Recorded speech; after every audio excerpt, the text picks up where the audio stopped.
يسأل يقول: هل صحيح بأن كثرة الضحك تميت القلب؟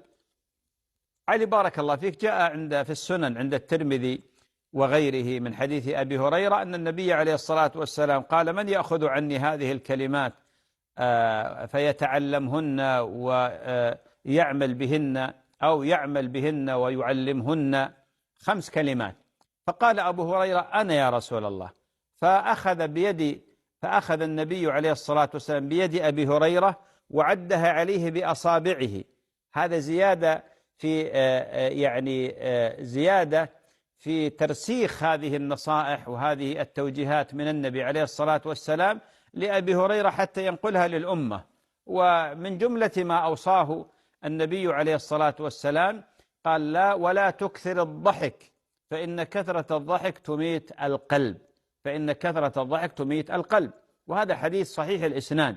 ولذلك قول النبي عليه الصلاة والسلام: صاحب الشرع الذي ينزل عليه جبريل هذا قال: ولا تكثر الضحك فإن كثرة الضحك تميت القلب. والمعنى أن الضحك لا بأس به، لكن النبي عليه الصلاة والسلام نهى عن كثرة الضحك، يعني أن يبالغ الإنسان في الضحك وأن يكثر من الضحك، أو يكون الضحك له عادة ونفسه إلى كثرة الضحك منقادة، وأن يكون معروفا بالضحك. قال العلماء: تميت القلب. الإماتة على نوعين: إماتة حسية وإماتة معنوية. أما الإماتة الحسية فهي قد يتوقف قلبه، ممكن يتوقف قلب هذا الإنسان إذا بالغ في الضحك. ولذلك تشاهد بعض الناس يضحك ضحكا لدرجة أنه لا يستطيع استرداد نفسه، فربما والعياذ بالله يتوقف قلبه.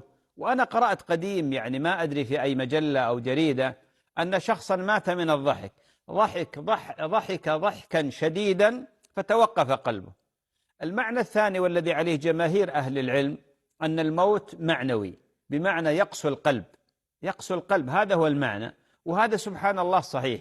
ولذلك تجد هذا الذي يكثر من الضحك وليس يضحك أحيانا، لأن النبي عليه الصلاة والسلام ضحك وكان أكثر ضحكه التبسم صلى الله عليه وسلم. تجد هذا الجنس من الناس الذي دائما يكثر الضحك، تجده حتى في المقبرة يضحك، سبحان الله. لماذا؟ لأن قلبه مات. هذا مصداق حديث النبي عليه الصلاة والسلام. ويضحك في العزاء، إذا راح يعزي يضحك، يمزح ويرفع صوته ويقهقه مثلا، ويضحك في الجد، ويضحك في الهزل، ويضحك في جميع الأحوال، لأن قلبه مات والعياذ بالله. نسأل الله العافية والسلامة. النبي عليه الصلاة والسلام كان إذا شيع الجنازة يبكي صلى الله عليه وسلم. الصحابة رضي الله عنهم كان أحدهم كأنما على رأسه الطير حينما يشيعون الجنائز. كان السلف يقولون: إذا شيعنا جنازة ما ندري من نعزي، وين أهل الميت؟ الجميع يبكي، الجميع متأثر، الجميع حزين.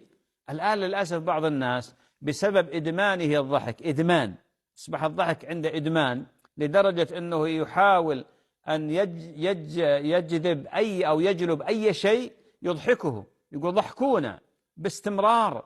هذا والعياذ بالله حتى في المواطن والأماكن والأحوال التي هي محل تدبر، محل تفكر، محل خشية، محل خوف، تجد يضحك، نسأل الله العافية والسلام. هذا قسى قلبه، نعوذ بالله. وهذا مصداق حديث النبي صلى الله عليه وسلم.